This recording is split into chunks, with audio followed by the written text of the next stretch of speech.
tardes a todas, a todos por estar en este espacio. Yo soy Cristiano Tálvaro, soy profesor de la Facultad de Educación, profesor de cátedra y también hago parte del equipo de EduArroba. Particularmente he estado vinculado al área de cultura digital y ahorita en los últimos meses he estado acompañando procesos que tienen que ver con el tema de educación precedente. Entonces fui invitado a este espacio de Cultura TIC, a quien le agradezco pues a los compañeros de esta estrategia. Son temas que pues, son afines como a los intereses académicos, afines también como a los gustos asociados al ocio, al entretenimiento que tengo, desde, digamos, el consumo cultural, ¿cierto? Y también desde el estudio académico asociado a los medios, desde la educación.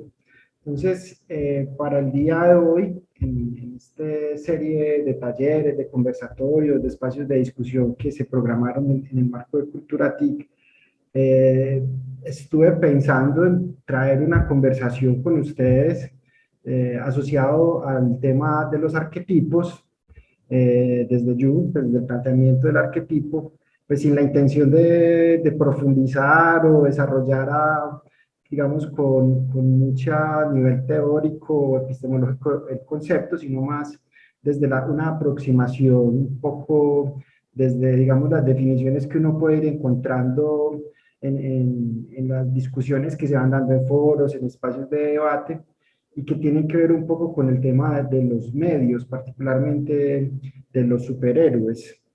Esta relación pues, se empieza a plantear particularmente desde ese interés de Cultura TIC de abordar ese asunto ético o esas discusiones asociadas a lo ético en relación con el uso de ciertos medios, el uso de la tecnología, el consumo de contenidos que circulan permanentemente en diferentes plataformas mediáticas. Entonces, digamos que ese fue un punto de partida para proponer este espacio de conversación y un elemento también que entra ahí como a enriquecer el interés es un texto de Humberto Eco que se llama Apocalípticos Integrados, que va a ser pues como un texto en el que del cual vamos a como a abordar algunos aspectos. Es un texto que fue publicado en 1968 por Humberto Eco, en el que va a ser digamos, va a plantear la necesidad de discutir o presentar las culturas populares en el ámbito académico, como un punto de debate, como un punto de discusión, entendiendo que lo que se podría entender como el canon de la cultura o la idea eurocentrista de cultura o la cultura clásica, que pues siempre había sido afín a la universidad, a la academia, despreciaba en cierta medida, miraba pues como algo ilegítimo lo que ocurría en las culturas populares. Entonces lo que va a hacer Humberto Eco es que va a plantear una discusión respecto a lo que ocurre en la cultura popular y los efectos que eso tiene en la discusión académica. Entonces escribe el texto que se llama Apocalípticos e Integrados, y allí pues hoy la idea es traer algunas pocas reflexiones que aparecen en el texto y que son interesantes en la medida en que fue un texto publicado en la década del 60 y que tuvo un contexto europeo, ¿cierto? Que a nosotros pues nos llegó, y quienes estudiamos estos asuntos de los medios y la educación y los asuntos sociales pues nos ha enriquecido mucho. Todavía es un texto pues que tiene mucha vigencia. Entonces, con esta introducción, profes y compañeros, estudiantes y quienes nos acompañan en el día de hoy, la idea es que ahorita puedan tener como la oportunidad también de conversar, de activar sus micrófonos, de participar por el chat o enviar reacciones por medio también pues como de las herramientas que tiene Zoom. Voy a empezar con un ejercicio y es presentarles esta figura. Entonces, por medio del chat, o si quieren activar el micrófono, les voy a proponer que respondan cuántos cuadros ven en esa figura. Entonces, en este momento se habilita el chat para que ustedes, si así lo desean, puedan empezar a escribir el número de cuadros que ven. Acá es a plantear, digamos, respuestas desde lo que logran ver allí. Entonces, les voy a dar unos segundos para que hagan el ejercicio. Entonces, si ve 26 cuadros, Cecilia dice que 16 cuadros. Horacio ve 26. Creo que es Vivian, dice 30. Hugo René, 21 cuadros. Alejandro, 19 cuadros. Vamos a esperar otras dos respuestas. Ángela dice 26 cuadros. Y vamos a ver una última, que aquí nos... John dice que hay 27 cuadros. Muy bien. Este ejercicio inicial es para que no lo olvidemos, lo vamos a retomar al final. Entonces, lo primero que podemos plantear como punto de partida o activación a este ejercicio o este taller o conversatorio es que muchos de los conceptos o asuntos que vamos a presentar acá, seguramente todos vamos a verlos desde un lugar diferente. Todos vamos a tener diferentes interpretaciones, todos vamos a tener diferentes nociones, entonces seguramente no va a haber una respuesta correcta y pueden haber respuestas más cercanas a ciertas realidades que otras respuestas que quizás consideremos lejanas. Entonces la idea es que, como ocurrió con este cuadro, que vamos a ver que hay diferentes nociones, ideas frente a lo que, al número de cuadros que ven en la figura, seguramente a partir de ahora lo que vamos a empezar a ver también va a ocurrir lo mismo. Al final vamos a retomar el cuadro y vamos a volver a analizar esa figura. Listo, muy bien, muchas gracias a quienes. Marta dice que 30 de un cuadro, listo. Entonces, retomando la diapositiva, entonces vamos a empezar ya de una con el concepto. Entonces, este concepto de arquetipo es un concepto que se ha abordado demasiado en la vida académica, pues creo que los que estudiamos ciencias sociales, humanas, lo hemos desarrollado en los cursos que hemos tenido, pues que tienen que ver con el tema de la cultura, de la formación.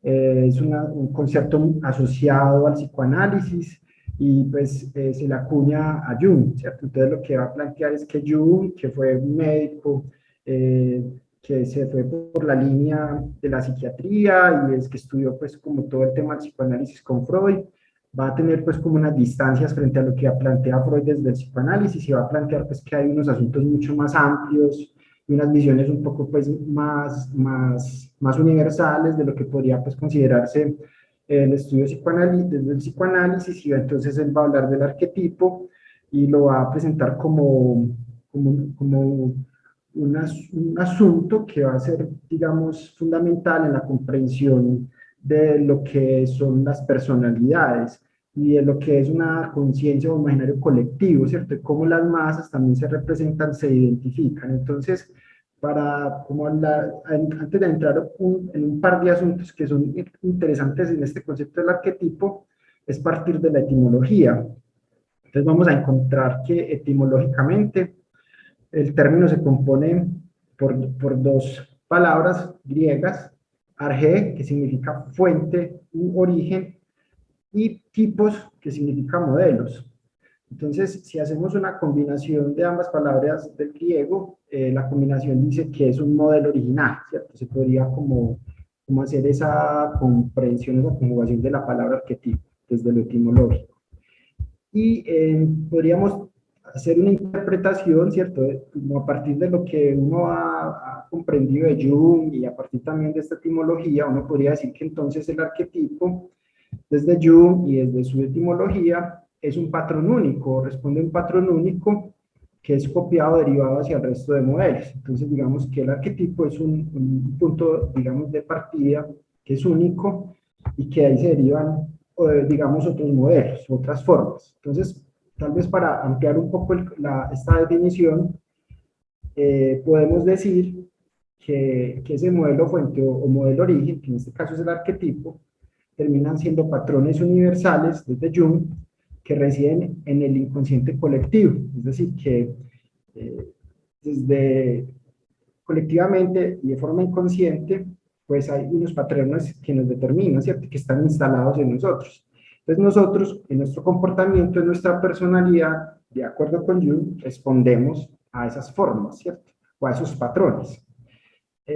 Y dice que, pues, que es algo de todos los seres humanos, que es de cualquier cultura y cualquier momento temporal, es decir, que no es propio de un momento histórico digamos que esto no puede, desde el planteamiento de Jung, el arquetipo no lo podríamos ubicar particularmente en la Edad Media o en la modernidad o en el romanticismo, en algún periodo en particular, sino que es algo que ha estado presente en la humanidad, ¿cierto? Lo va a plantear Jung de esa manera. Entonces, esos arquetipos hacen parte de los inconscientes colectivos y representan pues, como los patrones universales, ¿cierto? Desde lo que plantea Jung. Entonces, si esto es así, pues como lo plantea Jung, entonces podríamos decir que los arquetipos son conceptos que forman parte de las motivaciones más básicas, es decir, que a partir del arquetipo es que se identifican o se instalan ciertas motivaciones. Ahora, cuando empecemos a hablar de superhéroes, vamos también a empezar y con el aporte de ustedes y ojalá pues empiecen también a participar por el chat activando el micrófono y seguramente acá hay profes o personas o estudiantes que le han dado duro a este concepto y que lo han visto no solamente desde, digamos, por ejemplo, desde la psicología, desde la educación o desde la sociología, sino también desde los medios y, digamos, los consumos culturales. Hoy se reconoce que muchas marcas han acudido al arquetipo para hacer sus campañas publicitarias, ¿cierto?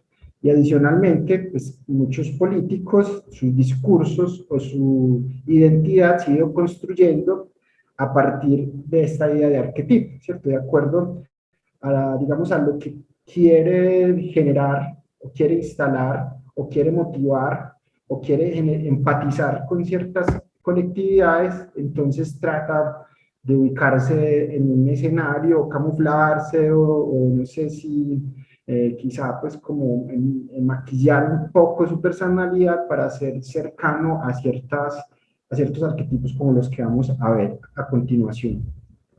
Entonces Jung va a decir, bueno, hay 12 imágenes arquetípicas de personalidades, ¿cierto? Esos son como los que él va a plantear. Eso tiene pues como unas caracterizaciones que pues como que tienen, no sé, digamos que se van organizando a partir de ciertas unidades, entonces dicen que ciertas imágenes arquetípicas responden a ciertas categorías, otras a otras categorías. Acá no vamos pues a profundizar como en esa organización que se le ha dado al arquetipo, sino que vamos a ver simplemente pues como los 12 arquetipos. Los nombré acá, como pues los he ido encontrando también en los foros y en los blogs que he estado revisando asociados o en los que buscan asociar el tema del arquetipo a los superhéroes, para también tratar de entrar un poco en esa lógica de la forma en que los van interpretando quienes son fanáticos de los héroes y cómo los van ubicando en el escenario del arquetipo. Entonces, vamos a ver entonces que pues, Jung define 12 arquetipos, dice que son esos arquetipos primarios, esos modelos origen, y dice que tienen diferentes significados, diferentes valores y diferentes personalidades, y que esto simboliza motivaciones más básicas en los seres humanos, como ya lo había planteado hace un momento. Pues acá aparecen los 12. Voy a empezar a hacer un ejercicio que pues trataré de hacerlo pues, con agilidad y también buscando que sea algo amigable, pues que voy a pasar por los 12 arquetipos y voy a hacer una definición muy sencilla de 2 líneas o 3 líneas en las que se hace pues como una definición del arquetipo y voy a leer algunas características. Entonces la idea es que ustedes, quienes están acá acompañándonos en este espacio, puedan reaccionar frente a eso que vamos leyendo, que vamos revisando en estas diapositivas y que de una manera u otra, pues ustedes también nos retroalimenten y nos digan, pues, qué opinan, si se ubican allí, si no se ubican allí. Entendiendo que este ejercicio es de repaso o pues, de aproximación al arquetipo para luego tratar de contrastarlo con lo que hoy pues estamos planteando desde el asunto del superhéroe. Entonces vamos a empezar con el inocente. Entonces dice que el inocente, el arquetipo del inocente, se basa pues o se reconoce como un ser soñador e ingenuo, ¿sí? Con una actitud positiva, con una personalidad despreocupada, dice que trata de ver lo bueno en el mundo y busca el lado positivo de cada situación. Entonces este es como que digamos que cuando hablamos de un arquetipo, o este arquetipo en el inocente, entonces estamos hablando de una persona pues que tiene estas características de acuerdo pues como con lo que plantea Jung. Entonces se plantean como 4 asuntos, dice que la meta del inocente es ser feliz, que los miedos que tiene es ser castigado por hacer algo malo, que su debilidad es confiar demasiado en los demás y su talento es que tiene fe y apertura mental. Entonces, esta organización que vamos a ver acá se va a repetir en los siguientes arquetipos. La idea es que podamos luego mirarlo a la luz de lo que van a plantear, pues como lo que los superhéroes que vamos a revisar pueden representar quizá desde el arquetipo, para llegar luego a las discusiones que nos va a plantear Humberto Eco respecto a esa relación entre arquetipo y superhéroe. Entonces, vamos bien con el inocente. ¿Alguien de los que están acá conectados considera que se ubica en esa personalidad arquetípica? ¿Considera que lo pueden ubicar allí como el inocente? A ver, reacciones. Pueden mandar caritas, corazoncitos. Muy bien. Vamos entonces a continuar. Vamos a ver el chat. Dice que no, que ya no. Liliana Paz dice que algunos aspectos, que no todos. Sí, ocurre que en los arquetipos algunas particularidades como que se repiten, pero hay asuntos pues que son de fondo, ¿cierto? Por ejemplo, el inocente termina siendo quizá esa persona que confía demasiado en los demás, ¿cierto? Entonces, como que una característica particular. Xiomara dice que se siente cercana. Ah, no, dice que sí, que ella sí. Y Ángela dice que se siente cercana. Muy bien, vamos a ver entonces el otro arquetipo. Liliana dice que igual que en la vida real confía en los demás. Y Marta dice que tan extremo no, pero sí se identifica mucho. Muy bien, muchas gracias. Vamos a mirar entonces el otro arquetipo, dice el inocente, el amigo. Bueno, entonces traten de recordar estas definiciones o caracterizaciones para que ahora hagamos un ejercicio con los superhéroes. Jorman dice que el inocente también es una persona con una visión optimista y esperanzadora. Dice que, por ejemplo, que Spider-Man tiene una característica eh, de inocente. Vamos a ver ahorita, cuando empecemos ya el debate o la discusión frente a los diferentes superhéroes. El amigo, entonces aparece, dice que representa a aquellos que son confiables, realistas, honestos. Dice, algunas personas pueden describirlos como un poco negativos a veces. Siempre está buscando pertenencia en el mundo y puede unirse a muchos grupos y comunidades para encontrar un lugar donde encajar. Dice que su objetivo es pertenecer, que su miedo es quedarse fuera, sobresalir de la multitud. Su debilidad puede ser un poco cínica. Y el talento dice que es honesto, abierto, pragmático y realista. ¿Quiénes se ubican ahí, profes? ¿Cómo se sienten ahí ustedes o compañeros de la universidad? ¿Cómo ven la cosa? Yesenia dice que yo pensaba que todos queríamos ser felices y lo que veríamos es el concepto de felicidad. Vamos a ver si en todos los arquetipos aparece ese concepto de felicidad. Y si pues, por ejemplo, en el amigo dice que es un poco cínico, ¿cierto? Que hay un cinismo también que lo atraviesa. Bien, ¿alguien más que se ubique en este arquetipo del amigo? Cecilia dice que tiene un porcentaje alto. Muy bien, voy a continuar. El héroe dice, el héroe se esfuerza por ser fuerte y defender a los demás. Puede sentir que tiene un destino que debe cumplir. Son valientes en su búsqueda de justicia e igualdad y se enfrentarán incluso a las fuerzas más poderosas si piensan que están equivocados. Su objetivo es ayudar a los demás y proteger a los débiles. Su miedo, ser percibido como débil o asustado. Su debilidad es la arrogancia, siempre necesitando otra batalla para luchar contra ella. Y su talento es la competencia y el coraje. Entonces dice Astrid que se va ubicando como que todos tienen un poquito. Bien, ¿alguien más se ubica en el héroe? ¿O se ve cercano, se ve lejano? ¿O no le parece?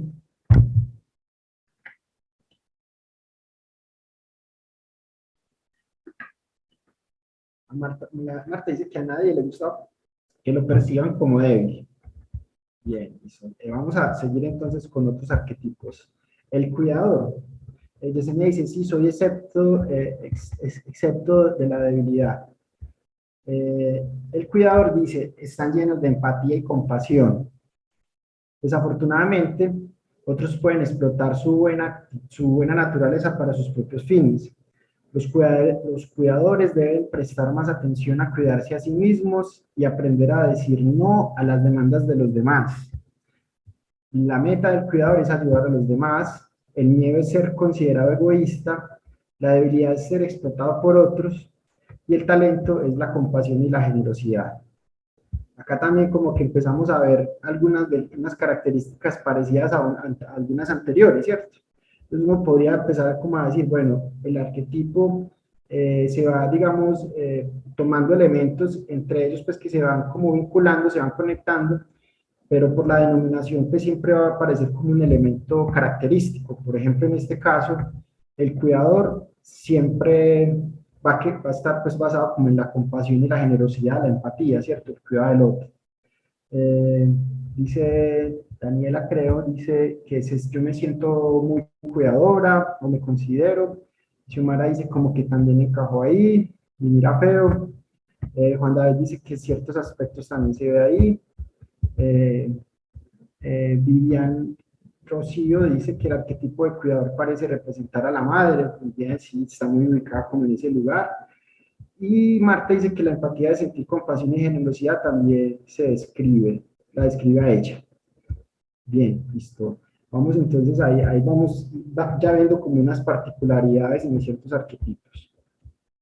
El explorador, pues acá aparece ya como una figura diferente, pues como que nos empieza a alejar un poco esa emoción que veníamos viendo pues del que cuida al otro. Dice, nunca es feliz a menos que experimente emociones nuevas de forma más o menos constante. Puede disfrutar visitando diferentes países o puede estar feliz de aprender sobre nuevas ideas y filosofías. Le resulta difícil establecerse en un trabajo o una relación durante demasiado tiempo, a menos que el trabajo o la relación le permita conservar su libertad para explorar. El objetivo del explorador es experimentar la mayor cantidad de vida posible, de vida posible, ahí hay una redundancia. El miedo es quedar atrapado o verse obligado a conformarse.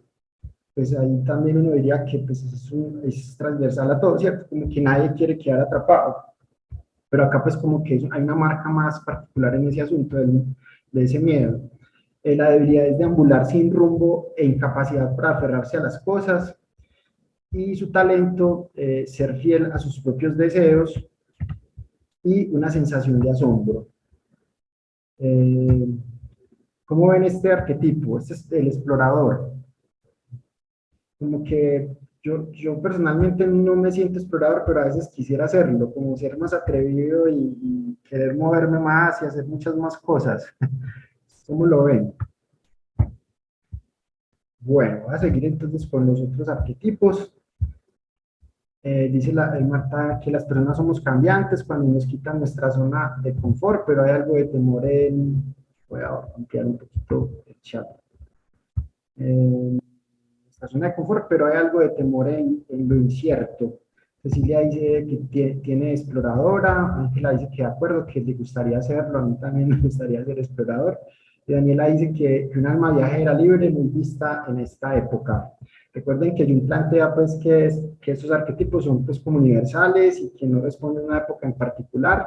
Entonces pues sí, o sea, hoy uno ve más como más presente quizá este arquetipo. Y esto que está planteando acá Daniela sobre que es una visión, pues que es muy visto en esta época también, cuando lleguemos a los planteamientos de eco, puede empezar a cobrar cierto sentido también ciertos arquetipos que se han ido instalando con más fuerza ahora, en esta época, ¿cierto? Que han ido tomando más valor, que están más presentes en ciertos contextos, en ciertas comunidades.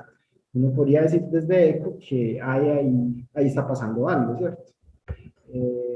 Muy bien, voy a continuar. Está el rebelde, dice que cuando ve algo en el mundo que no funciona, intenta cambiarlo. O sea, entonces hay una rebeldía instalada. Le gusta hacer las cosas de manera diferente. A veces pueden abandonar algunas buenas tradiciones por un ansia de reforma. Puede ser carismático, y animar fácilmente a otros a seguir en su búsqueda de la rebelión. Entonces la meta del rebelde es derribar lo que no funciona, su miedo es ser incapaz, su miedo es ser incapaz de lograr un cambio, su debilidad es llevar su rebelión demasiado lejos y obsesionarse con ella, y el talento tener ideas grandes, indignantes e inspiradoras a otros, tener ideas grandes e indignantes e inspirar a otros a unirse a ellos. Ese es el rebelde. Horacio dice por acá entre paréntesis que el viajero, como que se ubica allí en el viajero.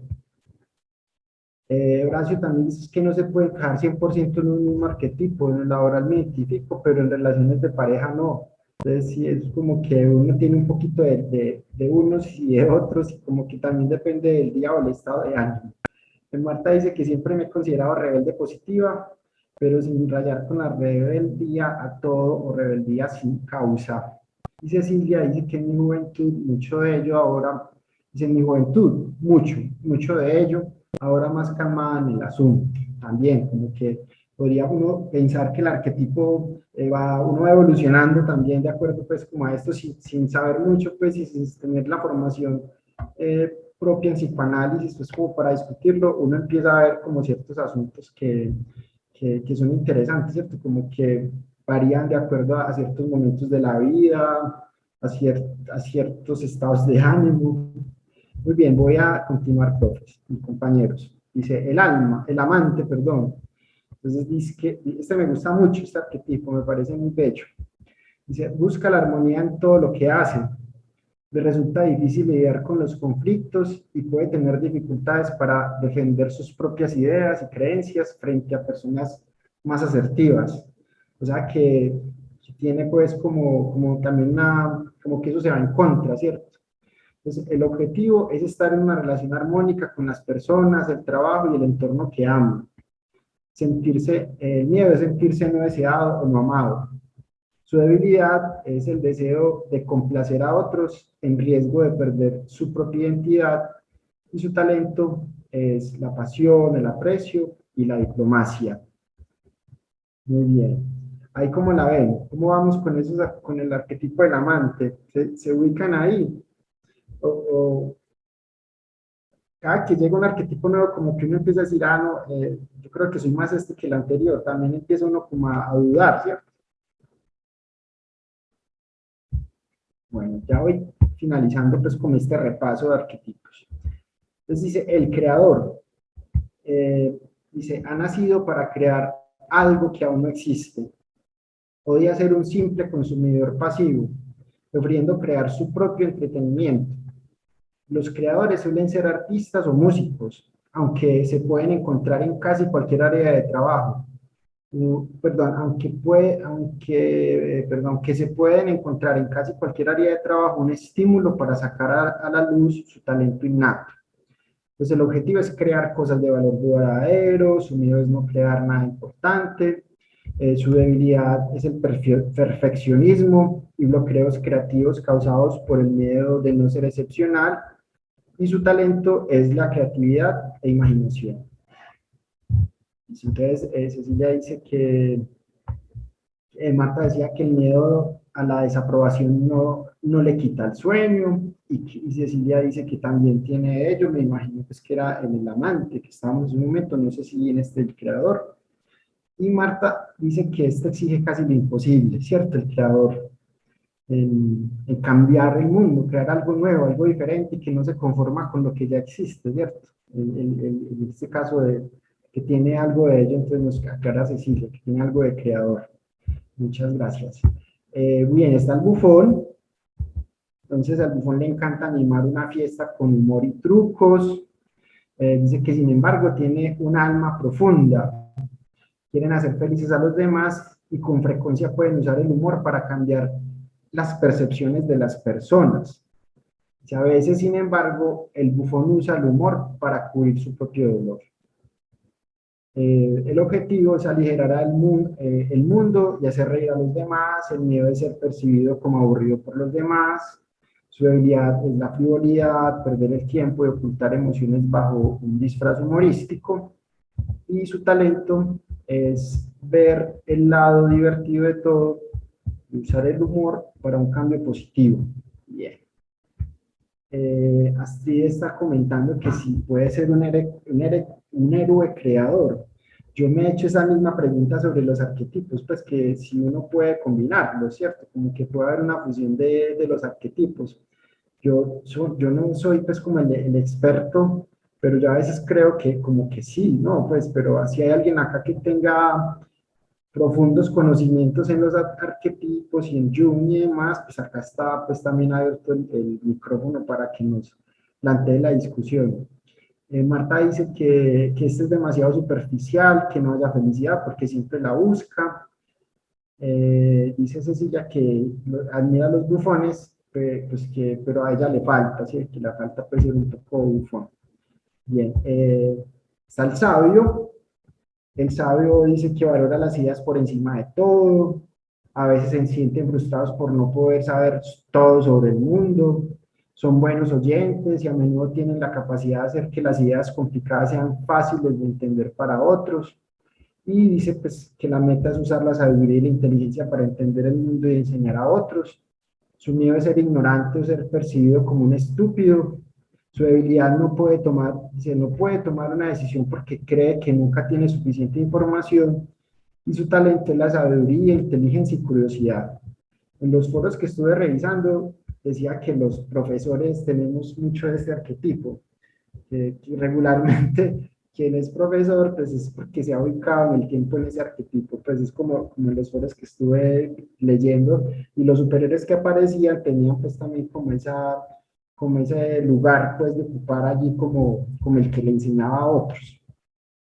Entonces dice Marta que tenemos mucho de este, Cecilia dice que tiene buena dosis de ese arquetipo. Entonces, como que estamos bien nutridos los que nos dedicamos pues como a pensar la educación. Bien, cuando ella dice que se identifica también en gran medida, sobre todo que a veces nos demoramos para tomar decisiones y pasa el tiempo y no entramos como en lo práctico por estar pensando y diciendo que aún falta saber un poco más. Xiomara también dice que se siente allí. Muy bien. Está el mago, dice que el mago suele ser muy carismático, tiene una creencia verdadera en sus ideas y desea compartirla con otros. A menudo son capaces de ver las cosas de una manera completamente diferente a otro tipo de personalidad y pueden usar estas percepciones para aportar ideas y filosofías transformadoras al mundo. Entonces el objetivo es comprender las leyes fundamentales del universo, su miedo son las consecuencias negativas no deseadas, entonces las decisiones que tome, entonces eso cómo puede repercutir pues el universo, la vida del otro. Su debilidad es convertirse en un manipulador egoísta. Su talento es transformar la experiencia cotidiana de la vida de las personas al ofrecer nuevas formas de ver las cosas. El mago. Ahí cómo lo ven, cómo se sienten en el mago. También tiene, bueno, Xiomara se refería ahorita al sabio. Bien, voy a continuar pasando para ir cerrando pues como este repaso. Dice Cecilia, me gustan las nuevas formas de ver. Bueno, el gobernante dice que le encanta tener el control. Entonces dice, a menudo tiene una visión clara de lo que funcionará en una situación determinada, creen que saben lo que es mejor para un grupo, comunidad y pueden frustrarse si otros no comparten su visión. Sin embargo, generalmente tienen los intereses de los demás en el corazón, incluso si en ocasiones, dice, si en ocasiones sus acciones son erróneas. Su meta es crear una familia o comunidad próspera y exitosa. Su miedo es el caos, ser socavado, ser derrocado. Su debilidad es ser autoritario, incapaz de delegar. Y su talento es la responsabilidad del liderazgo. Muy bien, este es el gobernante. Y listo, ahí llegamos a los arquetipos. Marta que dice que mucho liderazgo y protección. Entonces acá aparece pues otra vez los dos arquetipos para que pues, como a manera de repaso pues otra vez los tengamos como en la visual. Entonces, ¿qué tal si en el chat ponen el arquetipo con el que más se identifican? ¿A dónde más se ubicarían? ¿cuál sobresaldría más en ustedes que si, pues después de este repaso que hicimos? Yo, por ejemplo, yo creo que yo me ubicaría, sin serlo, en el sabio, yo creo, sin serlo, en el rol de profesor, aunque amigo también, pues ahí estoy también, eso, como Karen, yo me ubico en esos dos, como entre el amigo y el sabio. Es decir, le dice que entre el amigo, que el amigo en su caso, muy bien, Vivian dice que rebelde y sabio. ¿Quiénes más se ubican ahí en alguno de los arquetipos? Cecilia dice que amigo y mago, Andrea dice que rebelde y amante, Xiomara cuidadora e inocente, Luisa Fernanda dice cuidador explotador, perdón, explorador, Yesenia héroe y amante. ¿Quiénes más se ubican en alguno? Muy bien, amante y sabio Juan David, el profe, muy bien.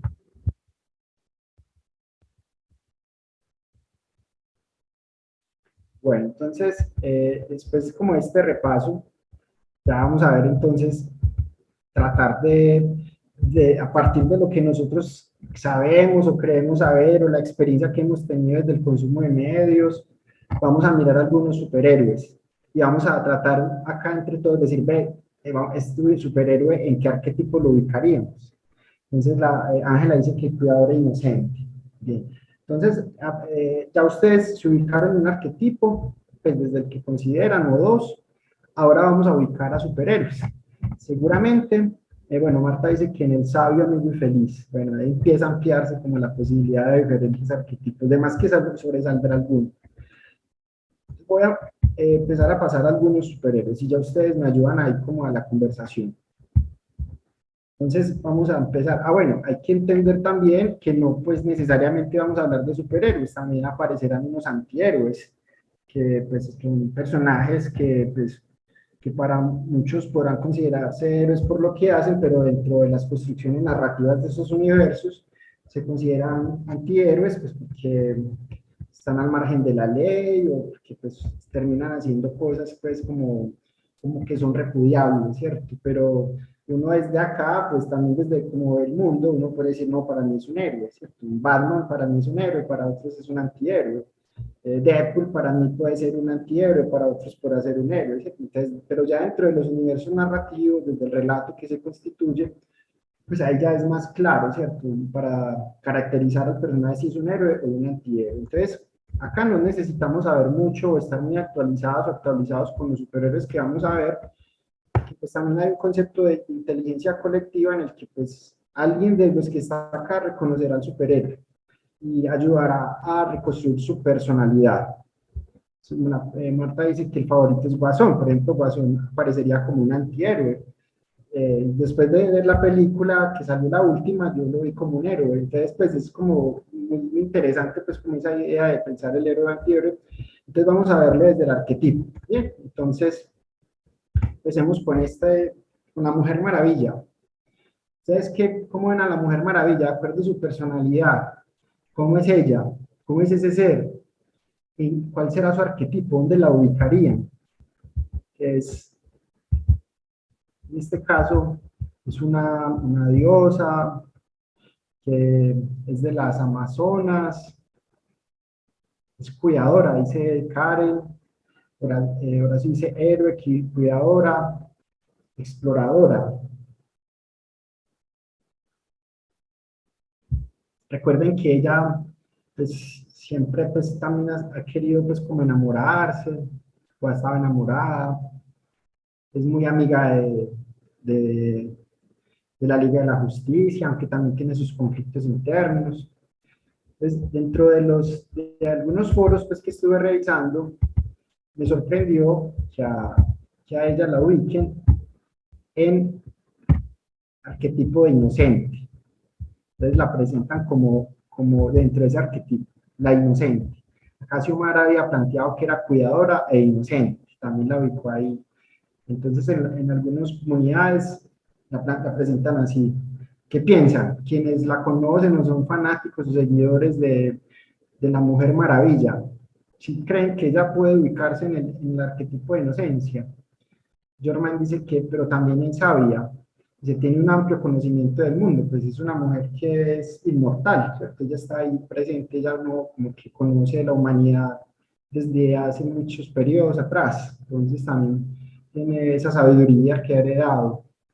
Enseña dice que es héroe, amante y sabia. Muy bien, listo, vamos a seguir con otros personajes. Está Superman. ¿Dónde ubican a Superman? ¿Qué arquetipo le darían a Superman? Es como que más sobresalió en cierto momento, ¿cierto? Hubo una época en la que éramos muy consumidores de Superman.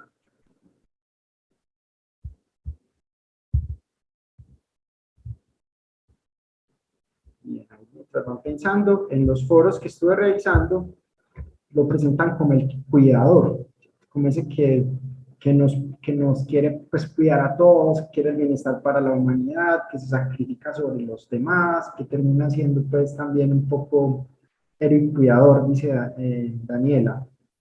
Cuidador y gobernante, Marta. Jorman dice que es héroe, inocente, cuidador y en ocasiones gobernante. Xiomara dice héroe y cuidador en Superman. Listo, bien, muy bien. Vamos a ver, este es el Capitán América. Entonces ahí empezamos a ver que se empiezan a cruzar como los héroes de diferentes franquicias. Entonces veamos, por ejemplo, a Superman y a la Mujer Maravilla, que son de DC, y acá estamos ya viendo a Capitán América, que es de Marvel, que es de otra franquicia. A este, ¿cómo lo ven? Este es el inocente, dice Astrid. El inocente, Karen dice que gobernante, que quiere gobernar. Después les cuento que en los foros que revisé lo presentan como un rebelde, que es el que quiere, que se me decía que el rebelde. Entonces lo presentan como el rebelde porque es el que no se conforma con las cosas como están, quiere cambiar pues como las cosas, incluso a veces va en contra de sus principios y en ocasiones entra en crisis con sus propios amigos, pues porque como que no llega a acuerdos, ¿cierto? Y termina también siendo líder porque atrae a personas a que lo sigan, a que lo, pues, que lo acompañen en sus empresas. Entonces dice Marta que es rebelde y gobernante. Entonces, si uno mira el personaje, bueno, eso ya llega, ya habrá otro espacio de taller que podamos ya analizar personajes particularmente, pues ya como su estructura, su caracterización, su creación. Si uno se puede mirar cada personaje, a qué corresponde desde ciertos intereses o ideales o imaginarios que sean desde lo colectivo, desde la franquicia o desde lo político, que es lo que vamos a ver ahora con Eco. Muy interesante este personaje por el periodo en el que se crea y las historias que representa en el contexto de la Guerra Fría. Bien, vamos a seguir con otro personaje, Flash. Flash, ¿dónde lo ubican? Este adolescente. Flash también es del universo de DC, de la Liga de la Justicia.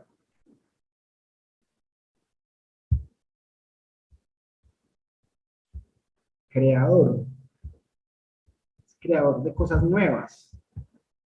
El inocente, dice Vivian. El amigo, el bufón, dice Xiomara.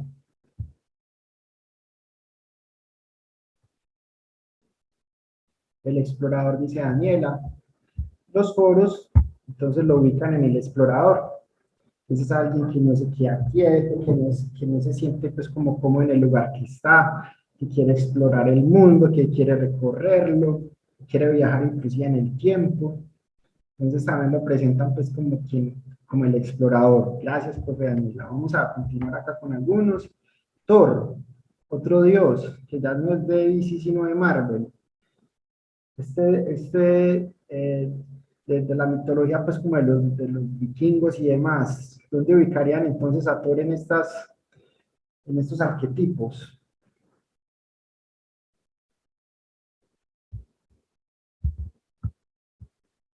Para mí fue muy difícil como pensarme algunos de ellos, como dónde los ubicaría. Eh, Entonces dice Yesenia, vamos a ver si no se me echar, me parece que se movió, dice Yesenia que el cuidador, Karen que el amigo, Marta dice gobernante, rebelde y amigo. Vamos a ver qué dicen los foros, lo ubican en el gobernante, ¿cierto? El que gobierna. Tiene un poco de sentido, ¿cierto? Pues como el hijo de Odín y el heredero, ¿cierto? Como que uno dice, bueno, sí tiene como sentido. Hulk. Hulk también para mí fue muy difícil. Yo decía, este, ¿quién? Por Dios, es una bestia.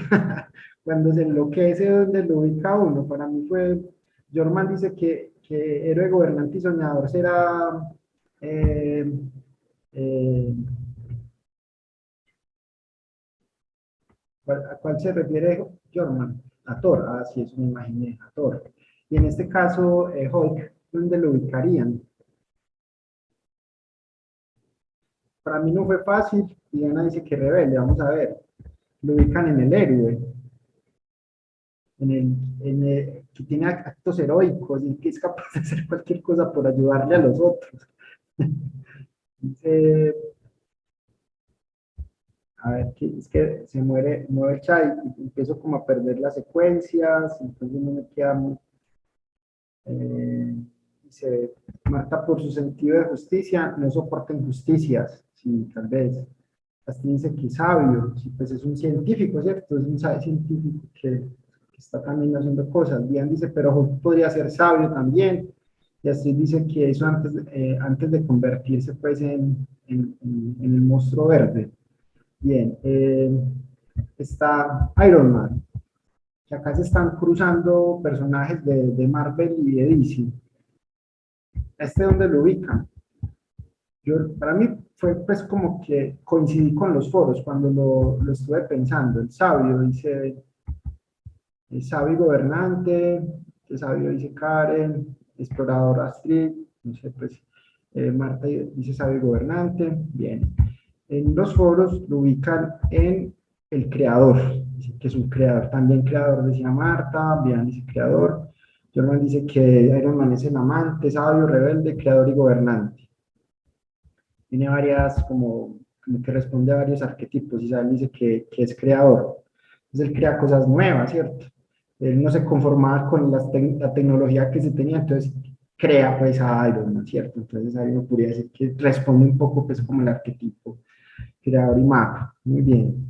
Gracias por Liliana. Y bueno, este Batman, bueno, también dice conforme con la injusticia, que el creador también a veces toma decisiones que, pues, que puede equivocarse, ¿cierto? Y en las decisiones que toma, pues buscando el bien, pues pasan cosas, ¿cierto? Entonces hay un sentido de justicia muy fuerte en el creador. En el caso de Batman, ahí es donde lo ubicarían en los arquetipos, entendiendo que no solo estamos hablando de héroes, sino también de antihéroes. Marta dice que cuidador, rebelde, amigo, cuidador, dice Carlos. En los foros lo presentan como el amigo, es el cuidador, el amante, dice Karen que amante, Isabela que cuidador. Yo lo encontré como el amigo. A mí también me costó como ubicarlo en un lugar, pero pues creo que Batman cumple casi con todo, dice Jorman. Y yo, pues sí, es que por eso fue muy difícil para mí, porque Batman para mí es muy completo, entonces fue difícil, pero pues encontraba pues que lo ubicaban como con como esos rasgos.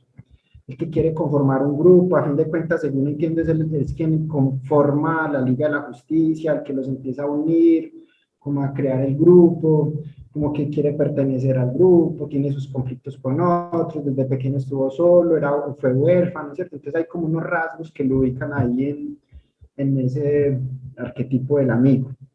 Entonces dice Carlos que total, ¿cierto? Sí, yo también coincido.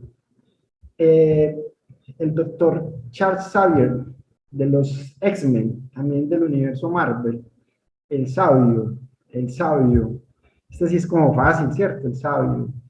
Sí, yo también pues yo lo veía hasta de ser el sabio y también lo ubican así, en el sabio. El sabio también el cuidador, también tiene un rasgo de cuidador que protege pues a los X-Men, que crea pues así la escuela y demás. Y creo que vamos terminando, bueno, creo que faltan dos, Linterna Verde, que es de DC, Este linterna verde, por su rasgo y sus características, ¿dónde lo ubicarían? Por lo que hace con su anillo, por lo que hacen con sus anillos los linternas verdes, ¿cierto? Porque son seres que están en el universo, los que saben un poco de linterna verde. Creador mago, dice Jorman. Sí, en los foros lo ubican en un mago, ¿cierto? Como que hace cosas, como que sí hace magia, ¿cierto? Con sus pensamientos y con la... Isabela lo ubica también como mago. Y ya pues como ir cerrando, aparece en este caso Gatúbela, ¿sí? A ella, a mí me pareció pues cliché, pero también me hizo pensar también que a qué responde el arquetipo, ¿cierto? Y cómo se instalan los arquetipos también desde las franquicias, desde lo que vamos a ver de Eco, a ella la ubican en el amante, ¿cierto? La ponen como la seductora, ¿cierto? Entonces me llamó como la atención. Entonces dice Marta que cuidadora y maga, Jorman como rebelde y amante, Carlos como rebelde, Isabela como amante. Bien. Y creo que acá terminaríamos con este recorrido que es Spider-Man. A Spider-Man, ¿dónde lo ubican? El bufón. Bueno, ya me lo pasé. Entonces, a él lo ubican en el bufón. Dice por acá Marta que inocente y rebelde. Entonces lo pone como el bufón, ¿cierto? Como el adolescente, como el charlatán, que le gusta mamar gallo, que le gusta pues como sobresalir en los grupos. Entonces inocente, entonces uno lo puede también ir pues como ir combinando.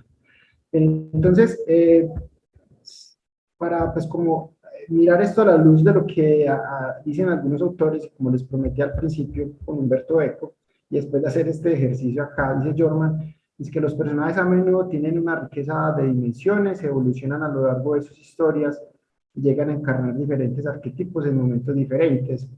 Un ejemplo claro, pues algo que yo me di cuenta fue leyendo sobre esto, el caso de la Mujer Maravilla. Como la Mujer Maravilla pues, es eterna, ella la describen por épocas. Entonces, de acuerdo a cierta época, tiene como unos rasgos. Entonces, uno podría decir que desde el arquetipo, ella pudo responder a ciertas formas de acuerdo a esas épocas en las que vivió y pues, interactuó pues, como con esas sociedades en las que estuvo presente, pues desde su narrativa. Entonces sí, me parece pues que muy acertado eso que comenta Jorman acá y muy interesante. Y que algo, por ejemplo, que yo aprendí fue eso con la Mujer Maravilla. Bien, entonces ya llegando pues como a este asunto de apocalípticos e integrados o apocalípticos e integrados de Humberto Eco, entonces lo que va a plantear Eco es que esto no es nada inocente. O sea que cuando se va a plantear un superhéroe en la literatura popular, en las culturas populares, en los consumos culturales, pues desde lo popular no hay nada inocente, que hay algo detrás, que eso tiene un trasfondo ideológico y que si lo miramos desde esas perspectivas de Jung, entonces seguramente hay unos asuntos de manipulación, ¿cierto? Entonces él se hace una pregunta, él dice, ¿de dónde viene el asunto? ¿De abajo o de arriba? Es decir, los que están arriba observan lo que está pasando abajo y toman esas prácticas y las estimulan y las refuerzan y se aprovechan de eso para instalar ideología y poder, o los que están arriba deciden qué pasa y transforman las prácticas de los que hay abajo, ¿cierto? Es como una discusión que va a plantear Humberto Eco en este texto. Entonces él va a decir que apocalíptico e integrado, haciendo referencia al académico.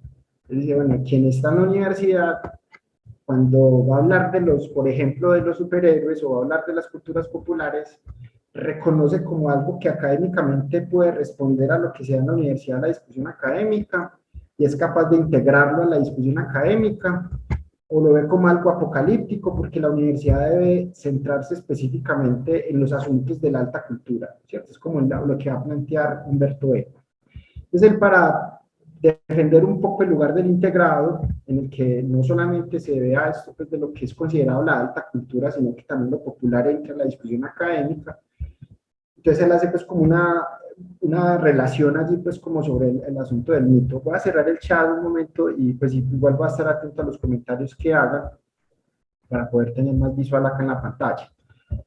Entonces dice Humberto Eco que en Apocalípticos Integrados dice que el asunto de los superhéroes en los cómics no es algo que sea pues como de ahora o de la época, en su momento pues de la década del 60, sino que es un asunto que está instalado incluso desde el medioevo, que está basado en la mitificación de las ideas, en reforzar ciertas ideas desde las mitologías. Entonces va a plantear Eco que eso es como una relación entre el hecho institucional, es decir, por ejemplo, la iglesia, ¿cierto? Las ideas que tenía la iglesia sobre algo, y las tendencias mitopoéticas, es decir, los mitos que iban creándose para explicar ciertos asuntos o ciertos comportamientos. Entonces, lo que va a plantear es que muchos de esos mitos que tratan de explicar ciertas creencias y crear ciertas imágenes, pues en ocasiones salen de los discursos institucionales y que llegan a responder a las fantasías populares. Es casi como un estímulo de respuesta, ¿cierto? Entonces yo miro qué necesidades tiene lo popular, o miro qué necesidades o qué ideas quiero instalar en lo popular, entonces empiezo a generar unas tendencias mitopoéticas desde lo institucional para responder a ese asunto de la fantasía popular. Pero entonces va a decir Eco que no todas las mitopoéticas son dirigidas, es decir, que no todas responden a mitificaciones instaladas desde los discursos institucionales, sino que hay mitopoéticas espontáneas que emergen, ¿cierto? Que las mismas personas van, digamos, o las comunidades van a ir creando desde lo espontáneo, desde lo natural, y eso va a empezar, digamos, a configurarse como una creencia, como un mito, y pues va a explicar muchos asuntos de la vida, de cómo nos relacionamos y incluso del origen pues del hombre, ¿cierto? Entonces lo que plantea en cierta medida Eco es partir de esa idea, ¿cierto? De la mitificación de la idea, perdón, o la mitificación de la imagen. Si hablamos de superhéroes y si lo llevamos al escenario del arquetipo, entonces, ¿cómo comprender el asunto de la mitificación, ¿cierto? ¿Qué hay detrás de ese superhéroe y el arquetipo al que responde? ¿De dónde nace la intención? Si es algo dirigido o si es algo espontáneo, ¿cierto? Es como la pregunta que se va a hacer Eco.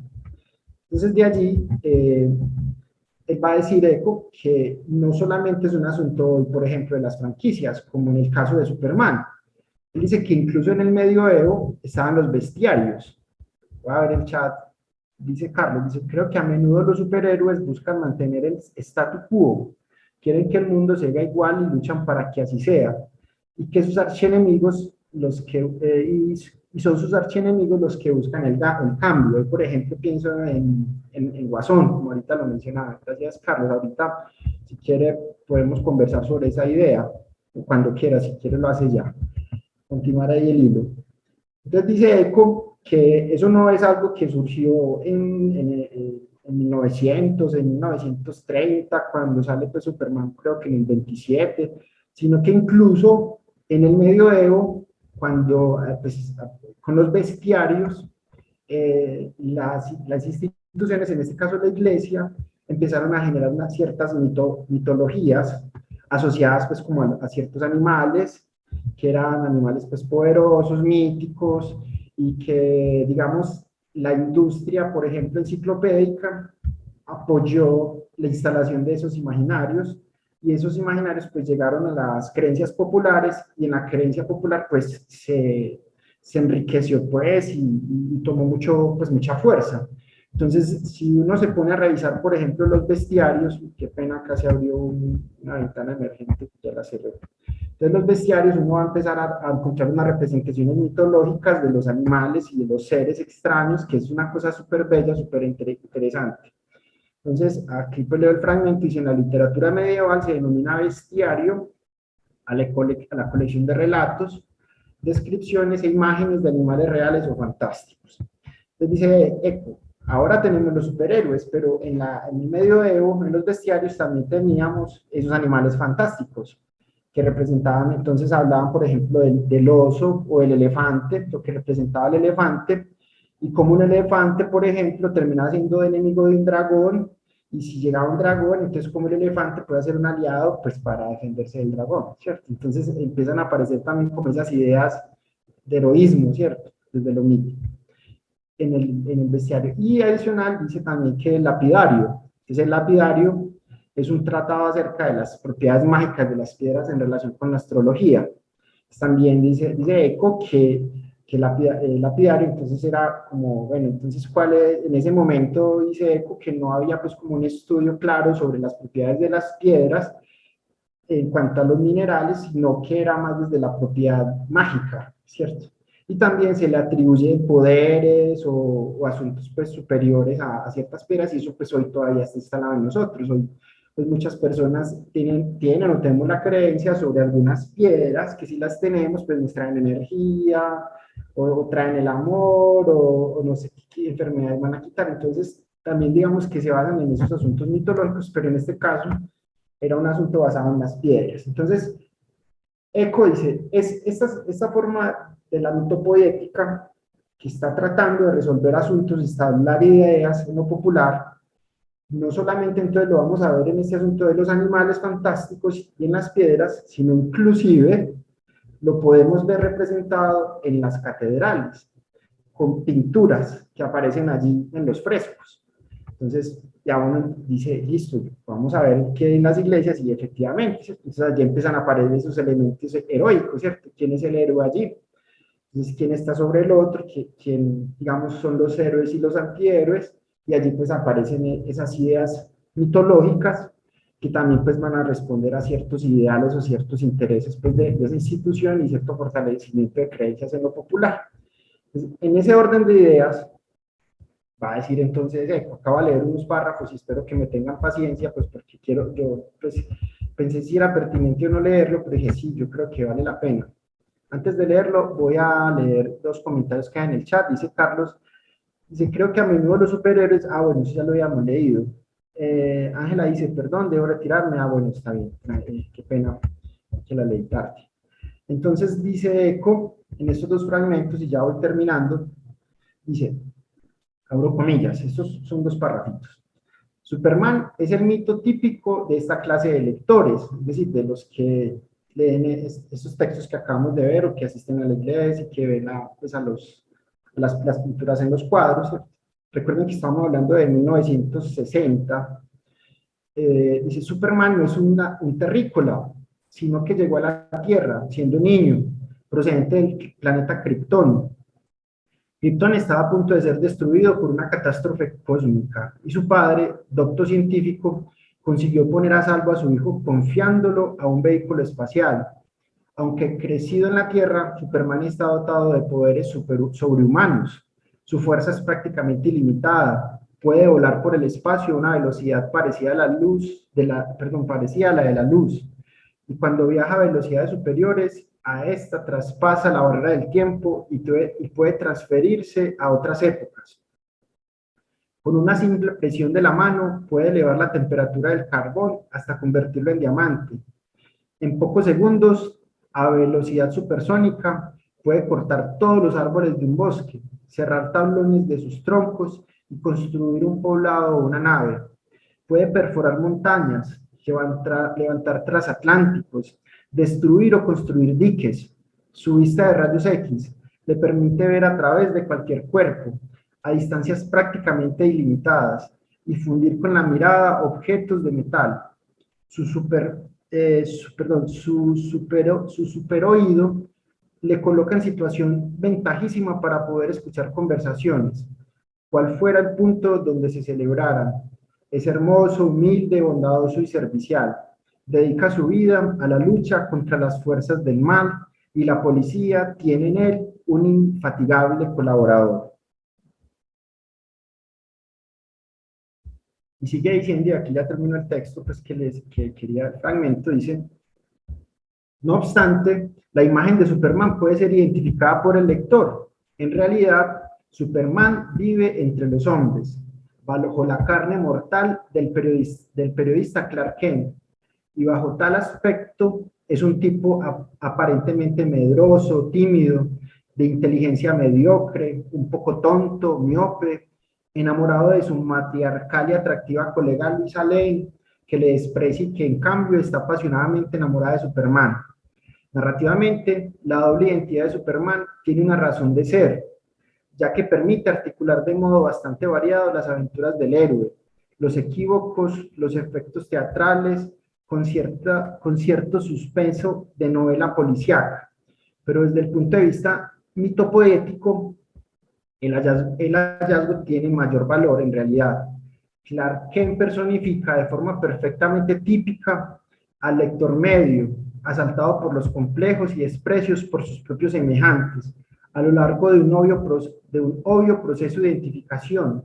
Cualquier contador de cualquier ciudad americana alimenta secretamente la esperanza de que un día, de los despojos de su actual personalidad, florecerá un superhombre capaz de recuperar años de mediocridad. Entonces, ahí pues quise traer estos dos párrafos como para ir cerrando este espacio, invitando pues como a leer también a Eco en ese plan, lo que nos va a plantear del lugar que tiene la universidad frente al pensarse, por ejemplo, la inclusión de contenidos que circulan en lo popular y que responden quizá a discusiones académicas como lo plantea, por ejemplo, el psicoanálisis, ¿cierto? En este caso, pues desde el arquetipo de Jung.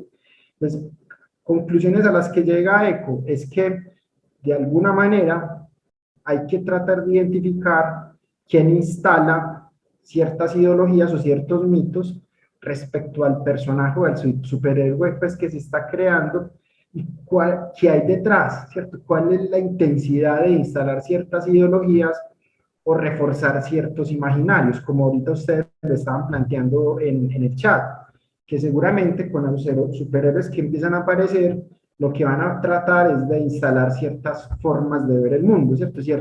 Ciertos imaginarios colectivos, ciertas, digamos, esto que ahorita veíamos, pues como esa conciencia colectiva. Si lo miráramos ahorita, por ejemplo, algo que estamos viendo en Bogotá, es que no, pues no es para repudiarlo ni para reprocharlo, es con el cuidado de los humedales, ¿cierto? Que parece un personaje y ese personaje pues está volviéndose un personaje transmedia que incluso está apareciendo pues ahorita en conciertos y entonces ya toca con bandas locales y que está en internet, ya una franquicia como Stranger Things de Netflix hizo pues como pues como la apertura a una de las de las temporadas pues, de Stranger Things. Entonces es un personaje que aparece y empieza pues como a cobrar cierta vida, cierto valor, y se empiezan a reforzar ciertas ideas o imaginarios alrededor de lo que es este personaje, que en este caso se me fue el nombre del personaje. ¿Alguien lo recuerda? Si quiere, pues, si me ayuda y lo pone en el chat. Entonces ya pues para cerrar, acá mientras alguien nos ayuda con el nombre del personaje, Daniel Casani, un autor pues, que habla un poco, ha venido, nos ha ido aportando en la reflexión sobre lo que es la lectura y la escritura. En la contemporaneidad, él habla de algunas nociones o concepciones sobre leer. Y él dice que con regularidad, pues lo que uno se encuentra en la universidad o en la escuela es que hay tres concepciones que sobresalen. Una que está centrada en darle el significado de lo que está en el texto, es decir, darle el significado a lo literal, a lo que aparece en el cómic, ¿cierto? A ver la historia literal de los personajes que están, en este caso, pues siendo representados en el cómic. Una segunda concepción es que la significación está más en el lector. Entonces es el lector quien a partir de sus capacidades cognitivas, sus competencias, sus capacidades enciclopédicas, sus capacidades de análisis, le da una interpretación a ese texto. Entonces ya es un diálogo entre el texto y el lector, pero el significado está en el lector. En ese contexto se habla ya de una lectura inferencial, ¿cierto? En la que el lector le hace preguntas al texto y ve cosas que no están allí. Entonces uno, por ejemplo, desde el cómic, uno podría hacerse la pregunta sobre, bueno, si tomo un cómic, ¿quién nos está diciendo de forma literal? ¿Qué hay en el texto que yo no estoy viendo? ¿Qué es lo que nos está planteando este texto frente a lo que, por ejemplo, ahorita uno de los comentarios salía en el chat? ¿Cuál es el papel del héroe y del antihéroe acá? ¿Cierto? ¿Qué es lo que no es textual? ¿Qué es lo que no es literal? ¿Qué es lo que podemos inferir?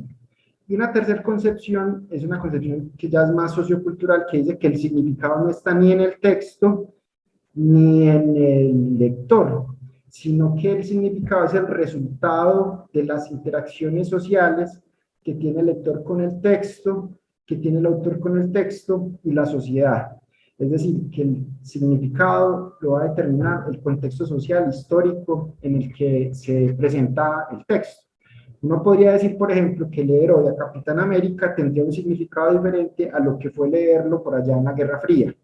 O incluso leer hoy a Superman va a ser diferente a leerlo en la recesión económica norteamericana. Leer a Spider-Man hoy va a ser diferente a leerlo en la década del 50-60, cuando apenas estaban desarrollándose ciertas tecnologías y que eran, digamos, más enfocados los contenidos a personas adultas y no adolescentes. Entonces también pensar en por qué surge en un momento determinado, a qué está respondiendo, y que digamos que uno podría ubicarse ya en otro nivel de lectura y es el de la ideología. ¿Qué hay detrás de eso? ¿Cuál es el trasfondo del asunto? ¿Qué, digamos, a dónde nos quieren llevar quienes están escribiendo este texto, ¿cierto? ¿Cuáles son sus ideologías y qué ideologías quieren instalar en nosotros? Entonces, esos son pues como cerrando pues este ejercicio. Voy a leer 3 chats y paso a la última diapositiva. El fraile Juan Ernesto Pérez, muy bien, gracias, Vivian. Vecna, no, sí que ahí habla, en Netflix aparece un poco pues como el asunto pues de Stranger Things. Si no lo han visto, véanlo, es muy charro pues que aparece el frailejón por allá montando en bicicleta. Y el martes de leer entre líneas, que ahí pues es el texto de Casani. Y bueno, ya para cerrar, acá aparece otra vez el cuadro que vimos al principio, que lo que uno podría decir es que todos podemos ver cuadros diferentes, como una cantidad de cuadros diferentes en esta figura. Sin embargo, pues lo que nos dice, por ejemplo, Casani, es que siempre, a pesar de que todos tengamos una visión diferente de las cosas, pues lo que queríamos pensar es que seguramente siempre va a haber una comprensión que se aproxime más a la realidad o que se aproxime más a una realidad, ¿sí? Entonces todos podemos ver algo diferente y decir que entendemos cosas diferentes, pero ¿cuál de esas cosas que estamos entendiendo, comprendiendo, cuál se aproxima más a la realidad? Esa es como la postura crítica pues a la que invita Casani. Entonces el ejercicio que les propuse al principio, y acá le voy a pedir ayuda a alguien, no sé si a John, que nos ayude a contar por el chat, tal vez John o Andrea, para que vean los cuadros que yo vi, pero pues no los vi por mí mismo, sino que tuve que buscar ayuda. Es que, entonces, primero, si quiere por el chat, vamos contando, John o Andrea o alguien nos ayuda. Pues en esta primera imagen yo veo 16 cuadros, entonces veo 4, 8, 12, 16. Entonces ahí van 16. Entonces si quieren vamos sumando. Entonces el profe dice que 22. Entonces por ahora les propongo que me ayuden a sumar entre 16, ¿cierto? Pero además de eso, entonces yo estoy viendo acá, por ejemplo, un cuadro de 4 cuadritos. Entonces 1, acá veo otro, entonces 2, acá veo otro, entonces 3, acá veo otro 4, 5, 6, 7, 8, ay, perdón,